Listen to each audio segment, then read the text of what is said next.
Hi everyone, it's Jerry. I have a nice game to share with you from the 2025 Clutch Chess Champions Showdown. This was played October 27th. On the white end, Magnus Carlsen playing against Hikaru Nakamura. This was game 1 from round 3. Rapid format, 10 minutes each, 5-second increment. Jobava London. Black rules out any converging on this C7 square. E3, H6. My first impression of H6 was that black is next ready to develop the bishop, and should there be any lines connected with a kingside pawn storm targeting the bishop with tempo, it can fall back to H7 rather than G6, where you might be inviting an additional pawn storm with tempo. That could be a reason, but another way you can look at it is that you cover this G5 square. You keep any white pieces off of this. Also some stability for the knight if white still tries for something like this. It'll take some extra work before G5 is in to bug the knight. I want to highlight a line here where white could make use of this G5 square with a piece. If you're not playing H6, for instance, and you immediately try to challenge white's center with C5, white can take on C5, and if you try to get it back like this, putting the knight on its favorite square, next up E5, bishop captures C5, hang on, white has time for A3, and if you play E5, there's bishop G5. This square is available. And this is where you could see a problem potentially for black on the D5 square. You can cover D5, but then white can cover the extra pawn. All right, in this game, no C5 just yet. H6. A3, discouraging C5. Once more, if you play here, takes, knight C6, B4 is there, hanging on to the pawn. All right, at this point, Nakamura says, fine, I'm just going to go with E6. My bad bishop will stay inside of the pawn chain. I now have direct support for this C5 break. Play from here develops fairly normally. These next handful of moves, we get the break in. We see an immediate capture. Frequently, you'll want to wait for the bishop to first move, and only then capture on C5. But in this case, it's the immediate capture on C5. If you develop with bishop D3, you might be inviting C4 with tempo. B5, bishop B7. It can be a pesky pawn to work around. So it's an immediate removal of the C pawn, and only now, bishop D3. Knight C6, E4 break, ignored. Castles, same sides castles. B5. E5, knight D7, queen D2. Pop quiz, what's your move? Pause the video if you'd like. Okay, my eye here is drawn to this battery sacrifice idea on H6. Black plays F6. Now, if you develop a piece, let's say bishop B7, do know this sacrifice is not a good idea for white. The way to respond to it is by picking up this big center pawn. Evaluation after that, about minus 1.5. If you do take on H6 and invite the queen into this pesky square, after F5 calls it equal. White does have a perpetual check there. Okay. In this game, we have F6. The response, pawn captures pawn. The sacrifice on H6 is not working. You can take on H6 here and be winning. F6 has paved the way for this rook lift, and this is a perfect piece to defend against the coordination on H7, and even G6 for that matter. Does a good job of negating the queen and bishop's coordination there. Do know there's no tricks with knight captures D5 and this E6 fork. White's down 2 pieces there, rook G7 still good, black winning.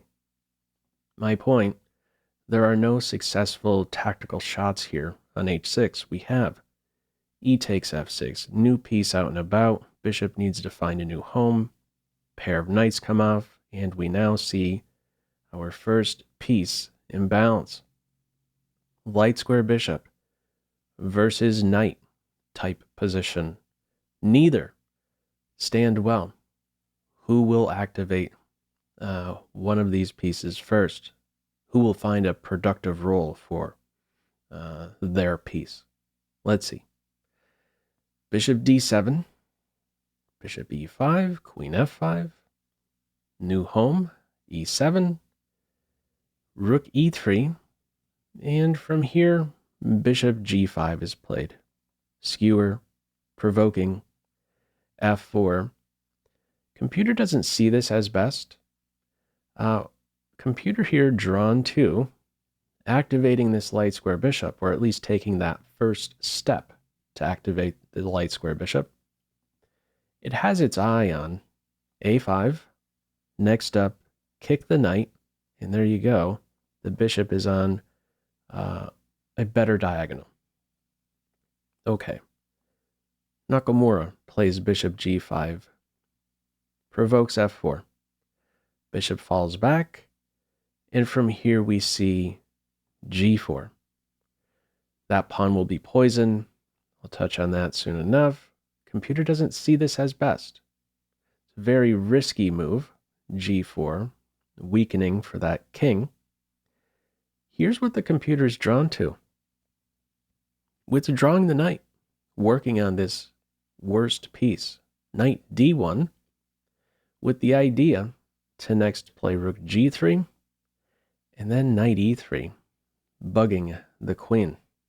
Possible f5 pawn breaks in the air. All right.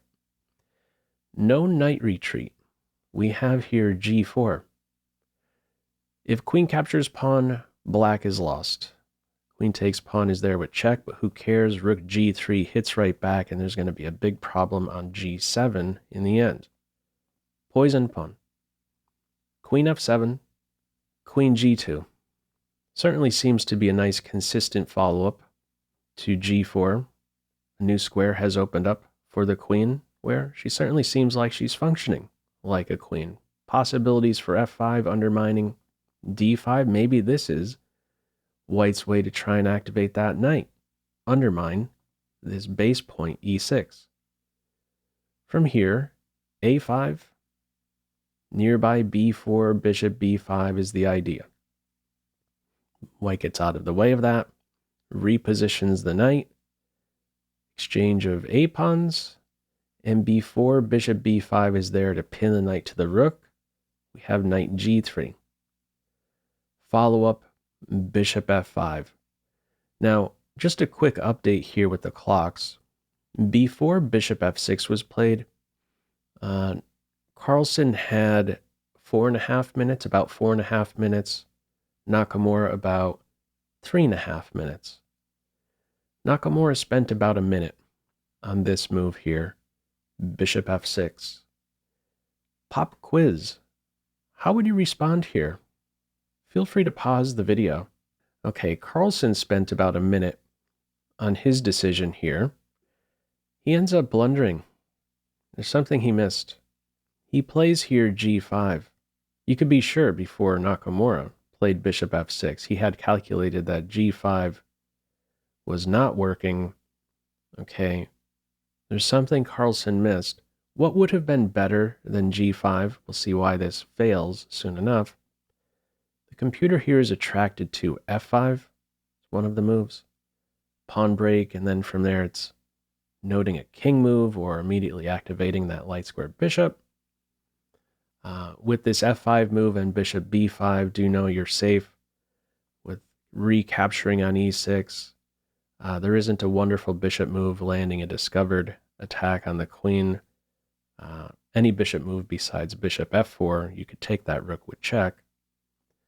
All right, at the end of the day, f5 is not played. We have here a blunder, g5. Another pop quiz, what is your response? Feel free to pause the video.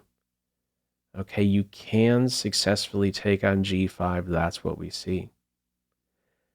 White's response is bishop captures bishop. What was missed by Carlsen? What was missed is that opening up this F file, throwing the bishop in a pin, fails to bishop captures G5. And now what? The computer at this stage says best is rook B3, evaluation still good for black there. It reads about minus 1.1. Here's the thing. If you take the queen, you're not taking back on F7. There's bishop captures rook check first. And only then rook captures rook. And this right here, these two rooks outweigh the queen. No problems on G7. Nice defense here with the rook and potential for the rook planted on this second rank shortly, F2. There's no way to stop this rook from getting to A1 next. Got these squares covered. Bishop covering it, rook covering F1. Can't hold up rook A1. This is a huge problem. This is a loss for white. If we're to take it out further, what we might see is the loss of a queen. So this one here. And in the end, we have an extra pawn, and the exchange here is black. Soon to be a second pawn and a runner. So, miscalculation here by Carlsen, pressing at this stage with G5. H takes G5, bishop captures bishop follows in this game. Queen captures bishop, you're on D4. Interfering with that, rook E5. Another forceful move here, rook under fire. Follow-up is rook D1, some coverage over this D4 square. Maybe this rook wants to go elsewhere. Here's the thing, if pawn captures pawn, I was thinking initially you capture away on F1 with a queen. That's not the way. If you do play in this way, the resulting position, this rook-specific ending, is drawn. What you do have, if white plays in this position right here, pawn captures pawn, bishop captures rook. Pawn takes queen, bishop takes queen. You're up the exchange there. Knight takes bishop, find a safe square for the queen. You're winning there, up the exchange. So this is the move that's going to sting if there's pawn captures pawn here in the game. It's rook D1. Pawn captures pawn, knight H5. Another pop quiz, what's your move? Pause the video if you'd like. All right. Queen under fire, potential mate here on G7. There's only one move that wins. Nakamura spots it. Stays very active with the queen. Queen H6 is the way. Now, Queen H6 defends G7, keeps pressure on the knight. Another move that would satisfy those two conditions is Queen F7, but this is not as active. If you play Queen F7, Rook G5 is there. And what's nearby, Rook captures G7 with a fork. So if, for instance, you play F3 here, there's Rook captures pawn. This is a problem. Rook captures queen, pawn captures queen. It calls that position equal. Also, if you respond in this position to knight H5 with queen E7, there's the typical deflection idea of rook captures E6. You can't take, there'd be mate. This should really be the first move you scan for as you're trying to come up with your list of candidate moves rather than retreating. Can I move forward? There isn't a great forward move. What about moving laterally? Yes, in this case. Queen H6 is the way. Defense, attack, follow-up from here is Queen F3. If white tries Rook G5 in this position, you can successfully play F3. Next up, F2. Next up, F1. You have that support. You could play F3 and allow Rook captures G7. Rook captures G7 is not landing a fork to the king and queen in this case. Big difference between queen on H6 and F7. King h8 would be the move in this position, and there's no good move for white at this point. Queen under fire, knight under fire. No good answer. If you blockade, the knight falls. If you don't blockade, the pawn runs. All right. In this game, after queen h6, the queen plays the role of blockading a pawn. Never fun. Okay. Bishop targeting the knight now. King h1, bishop g6. Next up, bishop e4. This is deadly. Follow up, queen g4. That's move 34. And before Nakamura could even make his next move, Carlsen resigns. If the game continued, a strong move here is rook f5, targeting the knight for a third time, cutting off the rook from defending the knight. There's no good move here. If rook captures rook, you could take with the pawn. Queen is hit, knight is hit. Material will be lost shortly. No hope here for white. So, very nice game here out of this Jobava London 34 mover. Your thoughts on this one? Feel free as usual to leave any feedback to this video in the comment section below. I hope you enjoyed it and maybe took a thing or two away. That's all for now. Take care.